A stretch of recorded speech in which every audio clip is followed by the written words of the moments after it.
बहुत स्वागत है आप सभी का। मैं हूं आपके साथ Monika Thakur.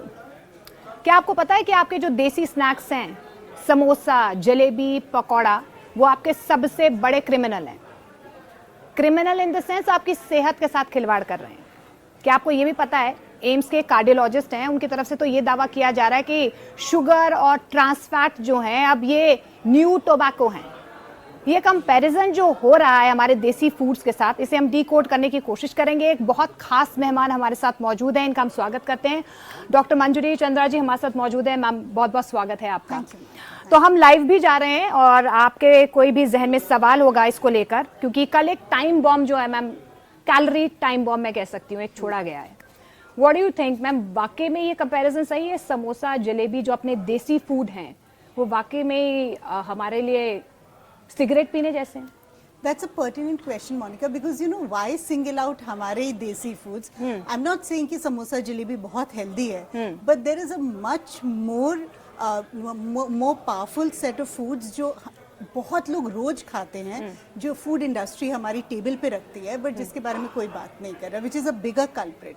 Packaged food, ready to eat food, instant snacks, वो ज्यादा नुकसान कर रहे हैं। मतलब म्यूजली, कॉर्नफ्लेक्स, मैगी, ये सब इंस्टेंट नूडल्स और वो ready to eat dal makhani, all that ready to eat food. अच्छा, in fact ready to eat dal makhani and all, वो तो जब अब्रॉड जाते हैं लोग तो fafda, ready to eat everything वो लेके जाते हैं। मतलब वो भी हमारे लिवर को डैमेज कर रहे हैं। हमारे principal thing to understand is कि एटलीस्ट समोसा जलेबी फ्रेश बन रहा है, उसी वक्त बनता है, आप खाते हो। जो पैकेज्ड फूड होता है उसमें stabilisers, emulsifiers, preservatives, chemicals, there is a whole category of chemicals that is added to it, which is really really potential. लेकिन मैम ये जो देसी फूड का कंपैरिजन आप देख रहे हैं टोबैको के साथ, ये डू यू जस्टिफाई दिस? मतलब है ऐसा कि मतलब टोबैको यानी कि स्मोक करने जैसा ये नशा है? This is this addictive. What he meant to say, the cardiologist in specific that you're talking about, वो क्या कहने की कोशिश कर रहे थे? He was trying to put out a warning कि इतना casually जो लोग हर रोज शाम को चाय के साथ खा लेते हैं, they don't understand it's almost like smoking a cigarette every day. मतलब आप रोज इसको खा रहे हैं, रोज खुद को नुकसान पहुंचा रहे हैं। नॉन कम्युनिकेबल डिजीजेस इंडिया में जिस तरह आप देख रहे हैं, डायबिटीज, कैंसर, स्मोकिंग से जितना हो रही है उतना ही खाने की चॉइसेस से भी हो रही है। I think that is the comparison ma'am. लेकिन अगर इसी तरीके के साइन बोर्ड, बिकॉज नागपुर में हमने देखा इसकी शुरुआत हो चुकी है, एम्स में ही शुरुआत हुई है कि एक साइन बोर्ड लग रहा है कि आपके खाने में इतना शुगर बोर्ड। इनफैक्ट हमने स्कूल्स में भी देखा है, क्योंकि प्रधानमंत्री नरेंद्र मोदी की तरफ से वर्ल्ड हेल्थ डे पर भी ओबेसिटी को लेकर, मोटापे को लेकर कहा गया था कि 2050 तक लगभग 45 करोड़ पीपल इन इंडिया वो मोटापे से ग्रस्त हो सकते हैं, ओबीस हो सकते हैं। इसको रोकने के लिए, ताकि because America is on the top most list, और उसके बाद क्या पता भारत का दूसरा नंबर हो, तो इसको लेकर हमको अपने लाइफस्टाइल को चेंज करना चाहिए। लेकिन मैम ये जो samosa jalebi, just because I am asking because everybody eat samosa jalebi, मतलब कितने क्वांटिटी में खाना चाहिए या नहीं खाना चाहिए? नहीं, वंस इन अ व्हाइल आप खा सकते हैं, वही मैं कहने की कोशिश कर रही थी। उससे ज्यादा नुकसानदेह है वो कुकीज, इंस्टेंट नूडल्स, म्यूजली जैसे आप बोल रहे थे, रेडी टू ईट फूड, वो ज्यादा नुकसान कर रहा है। समोसा जलेबी भी नुकसानदेह, बट आप कभी कभी थोड़ा बहुत खा सकते हैं रिस्पॉन्सिबली। डज नॉट मीन कि अगर आपको डायबिटीज और आप मोटे हैं तो आप वो खाएं, बिल्कुल। एक ये भी मिथ है कि वो आपके लिवर पे जो मैदा आप खाते हैं वो आपके लिवर पर स्टिक हो जाता है। इनफैक्ट मेयो को लेकर भी यही है। जितनी भी चीज़ों में कार्ब ज़्यादा होते हैं, मतलब सिंपल कार्बोहाइड्रेट, शुगर या मैदा या सफ़ेद चावल या एनीथिंग लाइक दैट, वो हमारी बॉडी में ग्लूकोज में ब्रेक डाउन होता है। जितना आप कार्ब खाएंगे उतना शुगर बनेगा, उतना ही लिवर फैटी हो जाएगा, जिसको हम non alcoholic fatty liver disease बोलते हैं। तो इसलिए वो कंपैरिजन है, चिपकता नहीं है, बट हाँ आपके लिवर को ओवरबर्डन करता है, बिकॉज लिवर नाउ इनकैपेसिटेट हो जाता है। तो मैम इसका क्या, what do you think ma'am? जैसे आजकल लोग बोलते हैं I am on a no sugar diet. I love avocados. You know, all these classy names are coming, and you know, people are actually letting down their own desi food, like paratha नहीं खा रहे हैं या चीला नहीं खा रहे हैं। मतलब हालांकि अब तो आफ्टर कोविड लोग बहुत हेल्थ कॉन्शियस हो गए हैं। तो मैं भी ये नो शुगर डाइट है, ये सही है? डू यू थिंक ये डायबिटिक पेशेंट के लिए या नॉन डायबिटिक के लिए भी सही है कि आप बिल्कुल भी शुगर ना खाएं और उसकी ऑल्टरनेट फ्रूट्स खा लें? Actually, all forms of extremes are not okay. No, you shouldn't be taking an extreme measure unless आपको कोई बहुत बड़ी बीमारी ना हो जिसके लिए आपको एक स्पेसिफिक फॉर्मेट फॉलो करना है. अगर आप हेल्दी होने की कोशिश करें तो बैलेंस इट आउट. जितना हो सके घर का खाना खाएं. घर में freshly made paratha is any day better than I was trying to say opening a packet of cornflakes और ईटिंग ब्रेड और cookies at any point of time. आप घी यूज़ करते हैं, हेल्दी स्पाइसेस यूज़ करते हैं, वेजिटेबल्स यूज़ करते हैं, कोर्सली ग्राउंडेड व्हीट यूज़ कर सकते हैं आप, तो वो ऑब्वियसली हेल्दी है. प्रॉब्लम क्या है कि लोग आजकल ना they don't want to work on the basics. वो क्विक फिक्सेस ढूंढ रहे हैं कि अच्छा ये छोड़ देंगे तो शायद ये हो जाएगा, या इस तरीके से उनको लगता है दिन भर वो कुछ भी कर सकते हैं, बट एवोकाडो खाने से उनका इट बैलेंस वही मतलब, और नो शुगर डाइट. अच्छा मैम, इनफैक्ट मैं आपसे ये भी पूछ रही थी, आजकल तो वो बैटर्स भी बन के आ जाते हैं. आपका dosa batter, idli batters already आते हैं, तो वो भी हार्मफुल नहीं है फिर तो? To some extent. अगर आपको पता है कि कोई फ्रेश शाम को रोज बनाता है और आप वहाँ से ले रहे हो तो I think it's not a bad idea. अगर आपके पास इतना टाइम नहीं है, एनी डे पैकेज्ड फूड खाने से वो बेटर होगा. But problem is packaged food जो 6-6 महीने शेल्फ्स में रखा रहता है, फिर आपके घर पे रखा रहता है, आपको बस खोलना है और डाल के खा लेना है. That is where all the problem is, that instant food which gives you instant gratification. Ideally तो हमें स्क्रैच से खाना बनाना चाहिए. In fact Indians have always cooked from scratch. हम सिर्फ अपने इंग्रेडिएंट्स लाते थे और उससे बनाते थे. मैम बट ये इंस्टेंट वर्ड ही तो है, लोगों को जल्दी चाहिए ना सब कुछ. इंस्टेंटली खा लो, इंस्टेंट नूडल्स, मुझे 2 मिनट ही वेस्ट करने हैं मैगी पर, इसलिए 2 मिनट मैगी. वही उनका हुक लाइन है. हाँ, उनका हुक लाइन भी वही है. और इनफैक्ट जो पैकेज फूड है वो इसीलिए है ना कि मैम इतना टाइम नहीं होता, कौन दाल लगाए. कन्वीनियंस फूड कहते हैं कि आप बिजी हो. That is how they position it, कि आप बिजी हो तो हमने आपके लिए कन्वीनियंट ऑप्शन बना दिया स्नैकिंग का, ब्रेकफास्ट का. तो आपको लगता है ये बेटर चॉइसेस होनी चाहिए खाने को लेकर? अगर मेरे पास समोसा जलेबी खाने का ऑप्शन है और मैं पिज्ज़ा बर्गर खा रही हूँ, डोनट खा रही हूँ, तो क्या इनका कंपैरिजन करना सही है? अगर ये बैन होने चाहिए तो फिर पिज्जा बर्गर डोनट भी होने चाहिए. The second line was perfectly fine. We're not here to compare कि पिज्जा ज्यादा खराब है या समोसा. दोनों ही अच्छे नहीं है. तो बट ये सिलेक्टिव आउटरेज अगेंस्ट ओनली हमारा samosa jalebi is a little unfair. आपको जो ज़्यादा प्रॉब्लमेटिक चीज़ें उस पर पहले फोकस करो ना. बेवरेजेस, जो सॉफ्ट ड्रिंक्स जिनको हम बोलते हैं, जो शुगर से भरी हुई, शुगर से भरी हुई, या even diet versions of that जो बहुत नुकसान करती हैं. ऑल फॉर्म्स ऑफ रेड, जो बच्चे आज स्नैक्स में के नाम पे वो एप्पल जूस के कार्टन्स ले जाते हैं, वो एक्चुअली जूस होता ही नहीं, वो एक कॉन्कॉक्शन ऑफ केमिकल्स होता है जो जूस के जैसा टेस्ट करता है. That is a much bigger problem than are Indian snacks जो एटलीस्ट बेसिक इंग्रेडिएंट्स यूज करके बनते हैं. मैम अब क्योंकि हम पैकेज्ड फूड की बात कर रहे हैं मैम, इतने सारे जूसेस आ गए हैं. अच्छा, ब्रेड्स की भी बहुत सारी वेराइटीज आ गई हैं. Ma'am what do you think, ये इंडस्ट्री तो ग्रो ही कर रही है, इसका मतलब इसको कंज्यूम इतना ज्यादा मार्केट में किया जा रहा है. I think human beings are little easy to fool around. आप कुछ टर्म्स और वर्ड्स यूज करके लोगों को एक तरह से बेवकूफ़ बना रहे हैं. ये आपकी मार्केटिंग स्ट्रैटेजी है. लोगों को ब्रेड नहीं खाते, आप बोल देंगे होल व्हीट ब्रेड है, मल्टीग्रेन ब्रेड है. बिस्किट आप बोल देंगे रागी बिस्किट है, जबकि ट्रूथ ये है कि उसमें 1% 2% रागी होता है, बाकी तो सारा मैदा ही होता है. तो ये टर्म्स यूज करते हैं to for people to have this perception कि मे बी ये हेल्दियर ऑल्टरनेटिव है. ऑब्वियसली नहीं होता ओट्स है, इसमें रागी फ्लोर 1%, 5% इतना होता है उसमें. That's not changing the food at all. It's just the change in the marketing. It's a marketing gimmick, a communication change कर देते हैं. और लोग भी मतलब मेहनत नहीं करना चाहते हैं कि अच्छा चलो ओट्स मैगी है तो ओट्स मैगी खा लेंगे, knowing that it's not helpful in any way.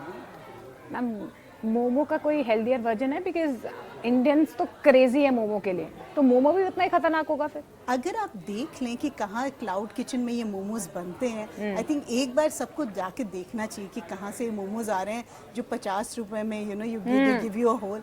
You can imagine उसमें वो वेंडर भी पैसे बना रहा है, मैन्युफैक्चरर भी बना रहा है. 50 रुपये आपको पता है आजकल कितना होता है. वो खाना तो क्या है वो, एंड यू कैन इमेजिन किस हाइजीन में बन रहा होगा वो. ओके, आप दर्शकों को मैं ये भी बता दूं कि हम एक सवाल भी पूछ रहे हैं कि आपकी स्वास्थ्य के लिए सबसे खतरनाक कौन है? Samosa, jalebi, cigarette, cornflakes, muesli, instant noodle, pizza, burger. आप प्लीज़ इस पर इंटरैक्ट कर सकते हैं और अपने सवाल कोई मैम से पूछना आप चाहते हैं तो आप सवाल भी अपने पूछ सकते हैं और इनफैक्ट पार्टिसिपेट भी कर सकते हैं. मैम क्योंकि सबसे ज़्यादा अभी तक मैम जो लोगों के आए हैं वो ये पूछ रहे हैं अच्छा, 33% लोगों ने अभी तक समोसा जलेबी को कहा है कि हमारे सेहत के लिए खतरनाक हो सकते हैं। इनफैक्ट इंस्टेंट नूडल्स में 31% लोगों ने अभी तक कहा है। There are so many people asking about your books, they have read, they are life changing. Ma'am, आपने अपनी बुक्स में भी बहुत बार डाइट को लेकर जिक्र किया है, बट क्योंकि इंडियन नोशन ऐसा रहा है कि 7 बजे का खाना खा लेंगे तो 12 बजे भूख लग जाएगी, मिडनाइट क्रेविंग्स होती है। तो मैम, आपको क्या लगता है, मतलब 7 बजे खाना खाने के बाद this is the perfect diet कि मतलब 7 बजे के बाद खाना नहीं खाना चाहिए? लॉजिक तो यही कहता है, हमारे एंसेस्टर्स यही करते थे। जब इलेक्ट्रिसिटी नहीं थी, इंटरनेट नहीं था, तो 7 बजे ही खा लेते थे जब तक सूरज होता था तब तक, क्योंकि आप देख नहीं सकते आप क्या बना रहे हैं, आप क्या खा रहे हैं और क्या उसमें कुछ गिर गया है, तो लोग सूरज ढलने के पहले खा लेते थे। एंड ये हजारों साल हमने किया। जब कोई चीज़ हजारों साल ह्यूमन बींग्स ने की है तो हमारे एवोल्यूशन का पार्ट बन गई और हम उसको एक जनरेशन में चेंज नहीं करना चाहिए आइडली। दूसरा एक बेसिक लॉजिक है, आप खाना खाते हैं 4-5 घंटे लगते हैं उसको डाइजेस्ट होने में। अगर आप 10 बजे रात को खा रहे हैं तो आप how do you want your body to even function? उसको रेस्ट रिकवरी की जरूरत है। तो मैम, मिडनाइट क्रेविंग क्या होती है फिर? What do you do about this midnight craving? More of it is something called hedonic, जिसको हम बोलते हैं, it's more a mind thing. It's more, जो लोग टाइम से खा के टाइम से सो जाते हैं वो प्रैक्टिस होती है। उसके लिए आपको डिसिप्लिन और प्रैक्टिस बिल्ड करना पड़ता है। It's not something that will happen in a day, but अगर आप माइंडफुली ये करना शुरू कर दें, you'll realize कि आप कर सकते हैं। And it's a very powerful thing to do also. जो लोग अपने खाने को बेटर कर लेते हैं वो और भी decision making better, because you know you are in control of everything. Otherwise तो बहुत आसान है कि कुछ भी कचरा कभी भी खा लेना, you know that's not intelligent behaviour. In fact you know English में एक वर्ड है ग्लटनी। ग्लटनी को सिन बोला जाता है, कार्डिनल सिन, जैसे कि लस्ट और ग्रीड को बोलते हैं। तो यू नो ग्लटनी अगर आप कर रहे हो रात में 12 बजे, अगर आप फ्रिज खोल के खा रहे हो, तो ये कोई भी इंटेलिजेंट बिहेवियर तो नहीं। मैम, इसी पर मेरा सवाल है कि वैसे तो हम नो शुगर डाइट पर हैं, लेकिन वही लोग रात को 12 बजे हम देखते हैं आइसक्रीम के पूरे जो टब हैं वो खा लेते हैं। तो what is the sugar craving? तो खाना आपको कम नहीं खाना है। यू नो हम लोग एक लाइन बोलते हैं अपने पेशेंट्स को, you don't have to eat less, you have to eat less often, the right type of nutritional food and eat it early in the day. कम मत खाइए, आप ठीक से खाइए, पर बार मत खाइए, लेट नाइट मत खाइए, गलत चीज़ मत खाइए। मैम, मुझे ये बताइए कि अगर एक बैलेंस डाइट हमको पूरे दिन में खानी है तो what is the balance diet? Breakfast, lunch, dinner की 2 मील अ डे? मतलब बिकॉज मैंने देखा है कि बहुत सारे लोग अपनी सेहत को लेकर प्रैक्टिस करते हैं 2 मील अ डे, और इंटरमिटेंट फास्टिंग भी बहुत ज़्यादा लोग आजकल कर रहे हैं। क्या डिफरेंस है, इनका क्या लॉजिक है मैम सेहत को? एक्चुअली तो सारे कॉन्सेप्ट वैलिड हैं। इनफैक्ट इंग्लिश में बोलते थे 2 स्क्वायर मील्स, हिंदी में बोलते थे 2 वक्त की रोटी, है ना।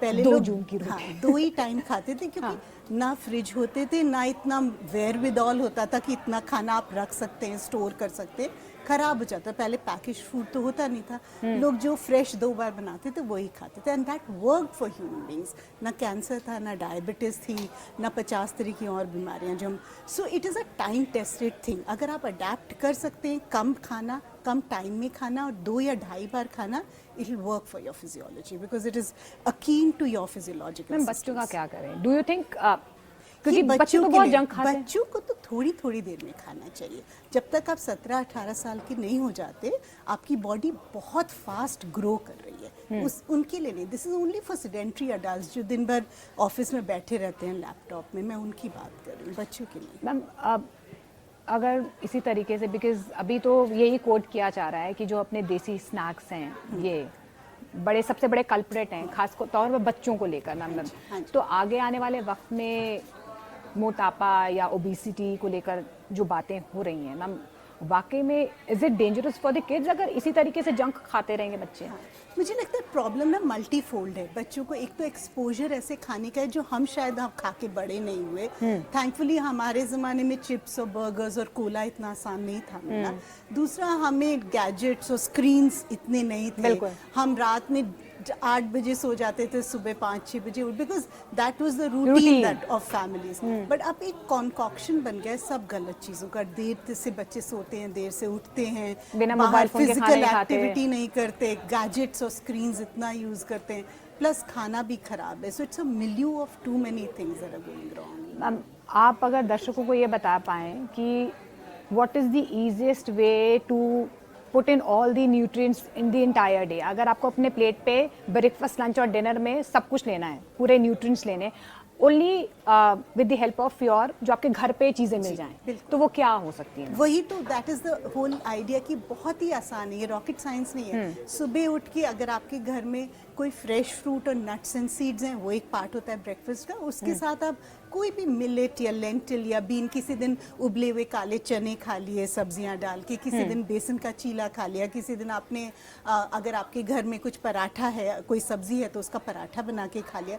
So that can be breakfast. उसके साथ थोड़ा नट्स एंड सीड्स जरूर खाएं, और हो सके तो एक नट्स में चिया सीड्स, सनफ्लावर सीड्स, हाँ, इवन वॉलनट्स, कैश्यू नट्स या ब्राजील नट्स, मैकेडेमिया, एंड साथ में हो सके तो लोकल सीजनल फ्रूट जो उस समय सीजन में है वो थोड़ा सा लें। और अगर आपको पसंद है तो थोड़ा घर का बना हुआ दही ले सकते हैं या पनीर ले सकते हैं। That is sufficient food for the morning. Lunch में अगर आप ऑफिस आ रहे हैं तो घर की बनी हुई करी ला सकते हैं, कोई भी करी सब्जी जो हम बनाते हैं, जो रस वाली सब्जी होती है। साथ में या तो अनपॉलिश्ड राइस ले लीजिए और सैलेड, या फिर मिलेट या अनपॉलिश्ड व्हीट का बना हुआ रोटी और salad. It's pretty simple. Yes, dinner अगर आप देर से पहुंच रहे हैं तो सिंपल रखिए। अगर आप 7-8 बजे तक डिनर कर रहे हैं तो आप होलसम खा सकते हैं। Again you can repeat your serial, बस प्रोसेस ना हो, अनपॉलिश्ड ना हो, रियल फूड हो।